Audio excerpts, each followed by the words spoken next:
नमस्कार प्यारे बच्चों। तो आइए शुरू करते हैं कक्षा 8 की विज्ञान का लेसन नंबर 1 की रिवीजन पत्र, जो कि हमें पहले सप्ताह के रूप में दिया गया है।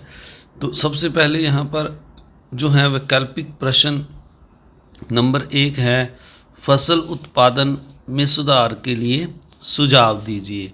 तो फसल उत्पादन को हम बेहतर करने के लिए, बढ़ाने के लिए क्या क्या उपाय कर सकते हैं, आपने यहाँ पर नंबर 1, नंबर 2, नंबर 3, 4 इस रूप में इनको लिखना है। जैसे फसल उत्पादन के लिए हम अच्छे बीजों का चुनाव कर सकते हैं, अच्छी क्वालिटी के बीज होने चाहिए, खेत की तैयारी अच्छे से होनी चाहिए।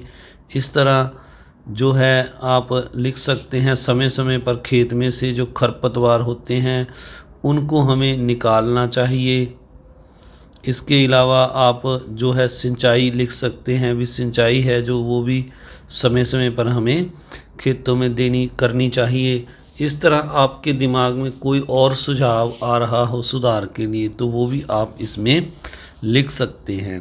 तो जो अगला क्वेश्चन है, क्वेश्चन नंबर 2 देखते हैं। सिंचाई किसे कहते हैं और फसल उत्पादन में इसकी क्यों आवश्यकता होती है? तो जो हम खेतों में पानी देते हैं समय अंतराल पर, अलग अलग समय पर, विभिन्न समय अंतराल पर पानी देना सिंचाई कहलाता है।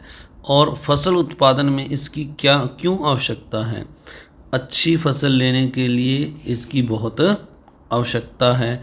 अगर हम खेतों में पानी ना देंगे तो फसलें सूख जाएंगी। और सबसे पहले अगर हम बीज डालते वक्त बीजों को जो अंकुरण है वो भी पानी की सहायता से ही होता है। अच्छी फसल उत्पादन के लिए हमें समय समय पर खेतों में सिंचाई करनी बहुत आवश्यक है। इसके बाद अगला क्वेश्चन है, खरपतवार क्या है, इसको कैसे नियंत्रित किया जा सकता है? तो जो खरपतवार होते हैं प्यारे बच्चों, जो फसल के साथ अवांछित पौधे जिनकी हमें ज़रूरत नहीं होती अपने आप उगाते हैं, उन्हें हम खरपतवार कहते हैं। तो इसको कैसे नियंत्रित किया जा सकता है? तो इसके भी प्यारे बच्चों आप पॉइंट बनाकर अलग अलग इनके लिख सकते हैं। जैसे नंबर 1 पर आप लिख सकते हैं, जैसे जो खरपतवारनाशी दवाएं होती हैं उनके उपयोग के द्वारा हम इनको नियंत्रित कर सकते हैं। जैसे 2,4-D ऐसी जो और भी खरपतवारनाशी दवाएं हैं। नंबर 2 पे हम लिख सकते हैं, इनको हाथ से उखाड़ कर खेत से निकाल सकते हैं। नंबर 3 पे हम इनको लिख सकते हैं, कस्सी की सहायता से खेत से उखाड़ सकते हैं। तो इस तरह ऐसे आपने उपाय बताने हैं जिनसे हम खरपतवारनाशी को नियंत्रित कर सकते हैं। अगला क्वेश्चन है, कीटकनाशी या कीटनाशी क्या हैं, इनके प्रयोग से फसल में क्या लाभ होता है? तो कीटकनाशी क्या होते हैं? फसलों में जो कई तरह की अलग अलग तरह की बीमारियां लग जाती हैं, जैसे अभी गुलाबी सुंडी का चल रहा है नरमे पर, तो इस तरह जो अलग अलग सूक्ष्म जीवों द्वारा फसलों को नुकसान पहुंचाया जाता है, उनको रोकने के लिए फसलों पर अलग अलग तरह की दवाओं का छिड़काव किया जाता है। इन दवाओं को हम कीटकनाशी या कीटनाशी कहते हैं। इसके प्रयोग से फसल में क्या लाभ होगा? तो इसके प्रयोग से हमारी जो फसल है वो खराब होने से बच जाएगी। दूसरा, फसल का जो उत्पादन है वह भी बढ़ जाएगा। अगला क्वेश्चन है, खाद और वह उर्वरक में अंतर स्पष्ट करो। तो आपने ये आपकी अभ्यास का भी यह प्रश्न है। आपने एक साइड पर खाद लिख लेना है और दूसरी साइड पर उर्वरक लिख लेना है, और इनके जो अंतर हैं वो आपको मालूम ही है। वो आपने नंबर 1, नंबर 2, नंबर 3 पर लिख देने हैं। जैसे मैं एक आपको बताता हूँ, ये क्या है, खाद क्या है? प्राकृतिक रूप से खेतों में गोबर की सहायता से तैयार की जाती है, और उर्वरक हैं जो ये फैक्ट्रियों में तैयार किए जाते हैं। इस तरह हम और भी लिख सकते हैं, जो आप अपनी किताब से देखकर यहाँ लिख लेना। तो जो ये वैकल्पिक प्रश्न हैं, बहुविकल्पिक प्रश्न यानी मल्टीपल चॉइस वाले, इसमें पहला प्रश्न है चित्र में दिखाई दे रही फसलों में खरीफ की फसल कौन सी है। तो खरीफ की फसल जो होती है वो जून जुलाई के महीने में वर्षा ऋतु में जो फसलें बोई जाती हैं वो खरीफ की फसलें होती हैं। तो यहाँ पर ये धान है जो ये अब जून जुलाई में बोई जाती है, तो यह खरीफ की फसल है। प्रश्न नंबर 2, चित्र में दिखाई दे रहे कृषि यंत्रों के नामों का सही क्रम कौन सा है। तो यहाँ पर अगर हम देखें तो यह जो है इस साइड से अगर देखना शुरू करें तो इसको हम हैरो कहते हैं, यह कल्टीवेटर है और यह थ्रेशर है और लास्ट में हमें हल दिखाया गया है। तो इस हिसाब से जो दूसरा ऑप्शन है वो हमारा आंसर होगा। तो आइए अब अगला क्वेश्चन करते हैं। इस कृषि यंत्र को सीड ड्रिल कहते हैं। इस कृषि यंत्र को किस कार्य के लिए प्रयोग किया जाता है। तो प्यारे बच्चों, इसमें ये जो पाइपें आपको दिखाई दे रही हैं, इनकी सहायता से खेतों में बीजों को अलग अलग मतलब पार्ट्स में ये नीचे जो है यहाँ से बीज को बोया जाता है, यहाँ से ऊपर से बीज इसमें डाले जाते हैं। तो ये जो है बीज बोने की मशीन है, इसका प्रयोग बीज बोने के लिए किया जाता है।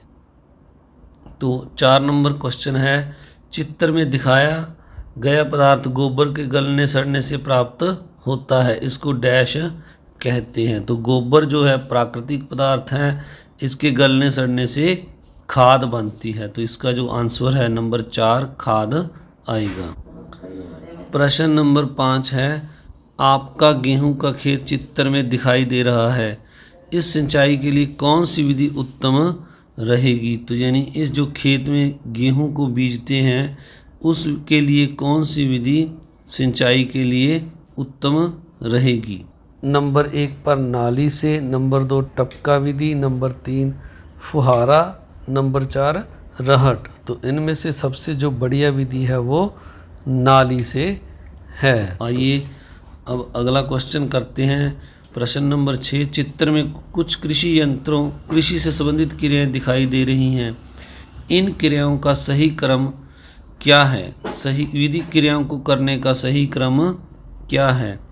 तो इनमें हमने बताना है ये जो चित्र में दिखाए गए हैं इनका नीचे में से किसके साथ मेल होता है, कौन सा क्रम सही है। तो यहाँ सबसे पहले ये जो है कटाई हो रही है, दूसरे चित्र में क्या हो रहा है बीजों को बीजा जा रहा है और तीसरे चित्र में सिंचाई हो रही है।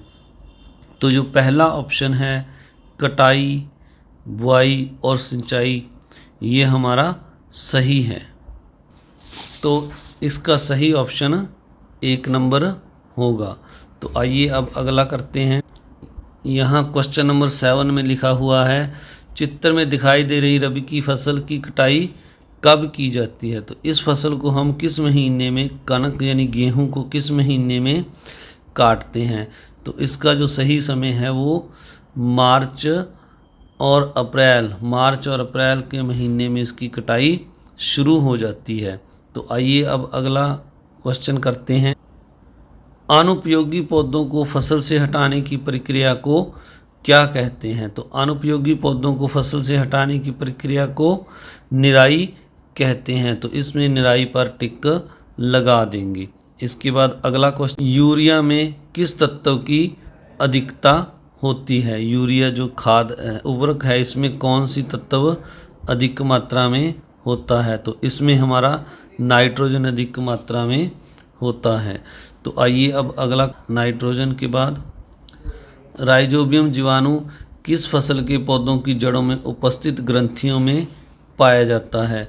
तो राइजोबियम जीवाणु जो दिखा रखा है, जो यह फलीदार जो पौधे होते हैं उनकी जड़ों में पाया जाता है। यहाँ फलीदार पर हम टिक लगा देंगे। तो आप सभी का इस वीडियो को देखने के लिए बहुत बहुत धन्यवाद। आप अगर चैनल पर नए हैं तो चैनल को सब्सक्राइब ज़रूर करें, वीडियो को लाइक करें और ज़्यादा से ज़्यादा शेयर करें। Thank you very much.